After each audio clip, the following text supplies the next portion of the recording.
बिस्मिल्लाहिर्रहमानिर्रहीम। रात के एक कठिन और ख़ौफनाक सफ़र के बाद हम लोग फिर तकरीबन 12 बजे के करीब पोलो ग्राउंड पहुंच गए थे शंदूर। और सुबह जब उठे हैं तो यहाँ पे बहुत सारे यॉक हमें नज़र आए हैं। ये यॉक आमतौर पे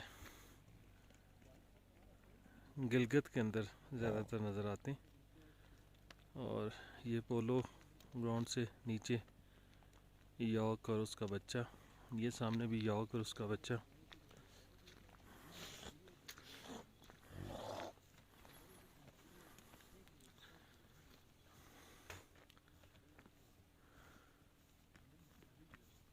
ये जंगली यॉक हैं और सारा दिन इसी तरह आवारा पहाड़ों में रहते हैं और जब बर्फ़ पड़ती है तो फिर नीचे गांव में आ जाते हैं।